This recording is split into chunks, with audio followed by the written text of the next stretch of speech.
Bagaimana bisa seorang istri di ujung pernikahan bisa marah besar katanya. Kata gue mah nggak usah jadi pertanyaan, karena jawabannya nggak jauh-jauh, jawabannya ada di bapak sendiri, di bapak Chris Samsiwo sendiri. Nih beritanya nih ada nih. Konflik antara Ruben Onsu dan Sarwenda kembali memanas setelah pihak kuasa hukum Sarwenda, Chris Samsiwo, melontarkan sejumlah pernyataan yang menyinggung dugaan utang pinjaman online hingga bukti CCTV pertengkaran rumah tangga keduanya. Pernyataan ini pun memicu kritik tajam dari netizen yang budiman dengan akun @asamlambungmelanda yang menilai strategi komunikasi tersebut ambigu dan justru menggiring opini publik ke arah isu perselingkuhan. Padahal pada 2024, pihak Sarwenda sendiri tegas membantah adanya orang ketiga dalam perceraian itu. Netizen yang berbakti tersebut mempertanyakan logika di balik tudingan bahwa Ruben terjerat pinjol dan bermasalah selama pernikahan. Sebab jika benar demikian, maka wajar dipertanyakan mengapa Sarwenda bertahan begitu lama hingga akhirnya justru Ruben yang mengajukan gugatan cerai.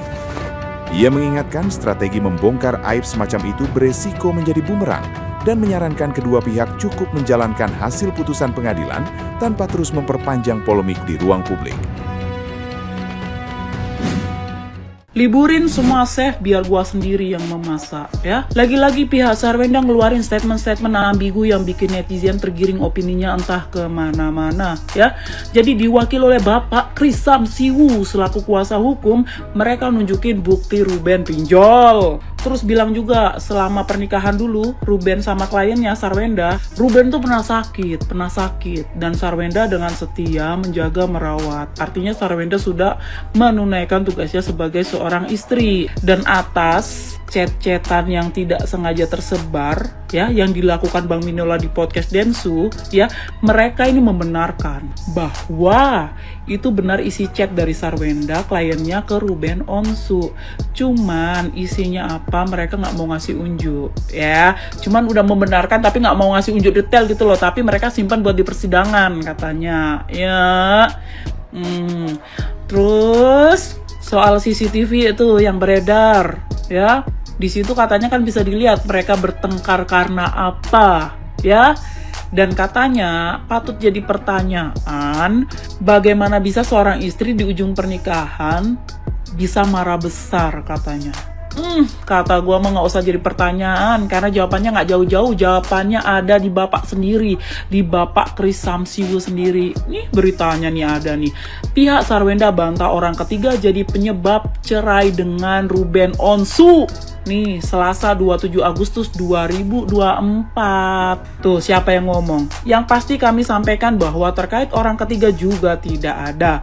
Kami bantah 100% tidak ada orang ketiga yang menyebabkan perceraian, tegas Chris Samsiwo saat ditemui di Ampera Selasa 27 Agustus 2024. Nah, ini bapak sendiri nih yang ngomong. 2024 ngomong begitu, terus 2026 ngomong begini. Apa nih maksudnya ngomong-ngomong masalah CCTV mereka ribut karena apa? Kita mah kagak budek, kita mah tahu ributin masalah perselingkuhan. Jadi kan apa nih maksudnya nih? Menjilat ludah sendiri atau bagaimana nih? Kan bapak sendiri yang ngomong gak ada perselingkuhan.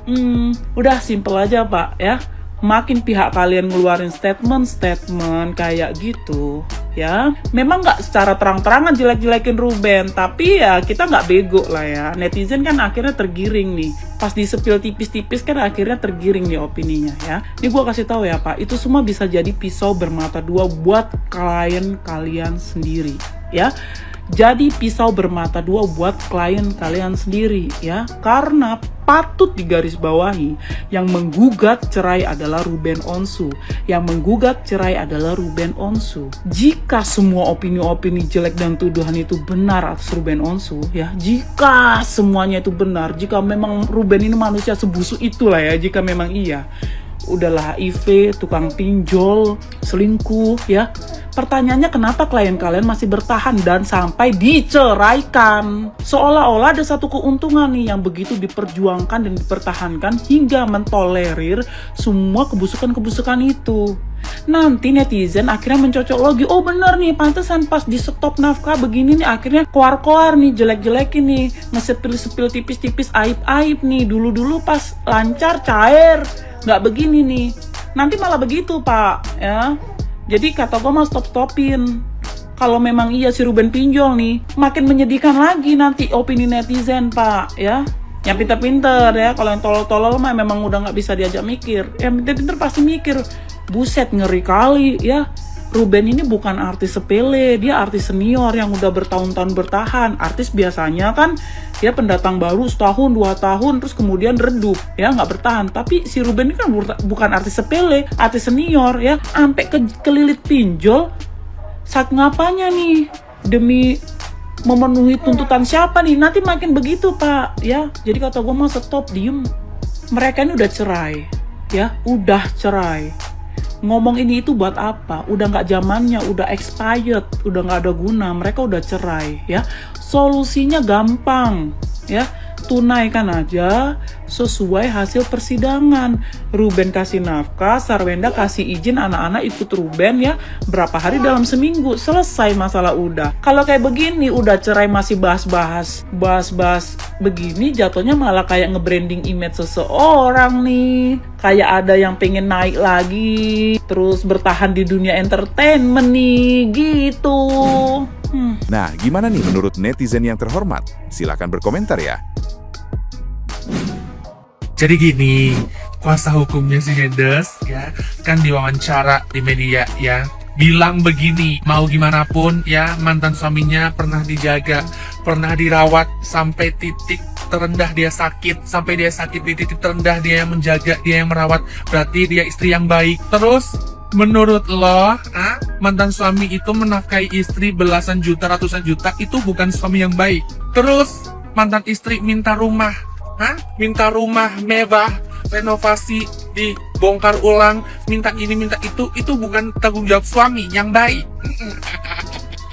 Tolong deh ya kalau kasih kasih wawancara tuh yang nggak ada timbal baliknya gitu. Ya namanya istri, mau gimana pun ya harus menjaga suami, harus merawat suami. Itu tanggung jawab istri. Tanggung jawab suami menafkahi, melayani, terus kalau istri sedang sakit dia juga merawat, sama-sama tanggung jawab. Kok jadi perhitungan? Mungkin dikira kuasa hukumnya kalau Jendes lagi sakit, lagi kesusahan, mungkin dibantu sama si siapa itu?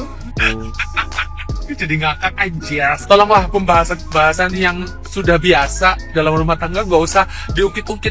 Kelihatan perhitungan banget, kelihatan banget lu pengen bela klien lu di mata publik, gak kelihatan baik gitu. Boleh lo ngebela, tapi lo bisa. Gue bingung ya guys, gue bingung banget nih ya. Tadi kan si kuasa hukumnya si Jendes kan diwawancara tuh, karena kan persidangan hak asuh kan ditunda karena mediatornya berhalangan untuk hadir. Ada di wawancara ya, itu kan persidangan untuk gugatan hak asuh anak ya. Kok ini malah ngurusin bukti-bukti pinjol, ngurusin bukti-bukti penyakit 3 huruf itu ya. Itu kan di luar konteks. Ini pada paham nggak sih? Paham gak sih yang digugat itu apa, gue tanya? Dan itu kuasa hukumnya di wawancara bilang ya, katanya tidak ada bukti pinjol. Nih, saya spill dikit aja ya. Maksudnya kayak, Terus yang dimaksud buka-buka aib orang itu siapa? Siapa, gue tanya? Nggak ada urusannya pinjol sama hak asuh anak, ya? Nggak kliennya, nggak kuasa hukumnya. Aduh, capek deh ya. Bikin blunder, bikin drama baru lagi. Nanti pendukung-pendukungnya si Jendes bilang di NO yang bikin drama, padahal nggak melek matanya. Dari kuasa hukumnya aja nggak karuan ngaburnya. Apa? Gue nggak salah denger nih. Jendes bilang ke pihak mantan suami untuk stop debat di sosial media. Terus ditambah lagi dari kuasa hukumnya si Jendes bilang menyesali konflik rumah tangga ini sampai ke media sosial. Yang gue tanya, pertama preskon siapa? Pertama yang membuka ini drama siapa? Perasaan ya, yang pertama preskon adalah pihak si Jendes sama kuasa hukumnya. Yang bikin drama dia, yang buka-buka aib keluarganya dia. Kok malah nyalahin mantan suami? Mantan suami kan cuma mengimbangi dengan bukti-bukti yang ada, dengan fakta-fakta yang ada. Kok ini malah playing victim, malah amnesia? Gimana sih? Kan dari pihak Jendes yang mulai duluan. Ya elah warga, ikan patin nyemplung kali ini mah, ngebatin berkali-kali. Itu ngapain sih? PH dari sang nyonya segala depan wartawan klarifikasi, katanya kalau RO ini tuh cuma punya nomornya itu tidak hanya 2 tapi 3 katanya gitu. Lah terus ngapa bang kalau dia 3? Kenapa? Lu mau minta atuh begitu? Ada nggak nomor yang cantik? Bagi apa satu buat gua gitu? Sekarang gini ya bang, lah itu geringan lu pada tahu kalau RO punya nomor lebih dari atuh. Gimana sih kemarin sang nyonya ngomong katanya nomornya itu udah diganti semua. Giliran pihak RO hadir lagi ngomong kalau RO ini tuh punya nomor lebih dari 1, ya ada 2 begitu kan lah. Lah itu lu sekarang ngomong lagi kalau RO katanya punya nomornya tidak hanya 1, bahkan tidak hanya 2, ada 3. Lah terus kenapa kalau emang lu tahu RO punya nomor lebih dari 1, terus ketika nyonya lu pada itu nge-WA ke RO kagak dibalas di nomor yang satunya lagi, ngapa kagak langsung nge-WA ke nomor yang kedua atau ketiga? Lihat aing mah sumpah ngebatin warga ngelihatnya, ya kan? Giran pada ngomong mah katanya RO ini tuh tukang drama queen, lebay. Si Omah ini tuh lebay, kagak mau kelar-kelar masalah malah diperpanjang. Lah lu guys sama baik, lu pada guys sama baik, dari pihak si nyonya juga sama baik. Ngapain kalau emang kalau sidang kagak jadi ditunda, udah kelar lu. Gak usah malah memancing lagi netizen, memancing lagi wartawan untuk pemberitaan yang A, B, C, D nyampe Z. Kayaknya mah kagak kelar-kelar itu, sampai perkara nomor kayak begitu aja terus-terusan diungkit-ungkit lagi. Heran deh ya kan, udah diem aja apa sih, fokus aja udah ke gugatan hak asuh anak. Kalau emang lu pada punya bukti ya kan, ya udah fokusin buat nanti di persidangan. Kalau udah pada jengah begitu dihujati netizen, udah stop, kagak usah saling lempar klarifikasi. Kalau kata Bang Minola mah kan jadi kayak semacam lempar pantun ya, berbalas pantun begitu. Dari sini klarifikasi, sono klarifikasi lagi, sini klarifikasi, sono klarifikasi. Kagak bakal kelar-kelar kalau kayak begitu mah. Ya Allah ya Robi. Udah pulang. Kalau emang sidang mediasi kagak jadi pulang. Ngapain? Ada aja begitu kan, pengen disorot sama wartawan sama kamera tuh. Ada aja tiap ketemu sama kamera tuh klarifikasi ono, klarifikasi ini. Liar aing mah. Udah bye. Cici SW, katanya nih kamu katanya 11 tahun menderita ya, kawin dengan koer ya. Saya lihat dari VT keributan kalian tuh ya. Menderitanya gimana sih Cici SW? Jadi kepengen tahu juga deh ya. Karena aku lihat kok kamu kayaknya diberikan kelimpahan gitu loh sama koer ya. Jadi apanya yang kamu alami ya 11 tahun menderitanya ya. Terus sekarang kalau koer 11 tahun nggak pernah ada penderitaannya gitu ya. Menghadapi sikap kamu yang sukanya marah-marah, yang suka mau menang sendiri, ya kan? Kalau koer ngomong A jadinya B, ya.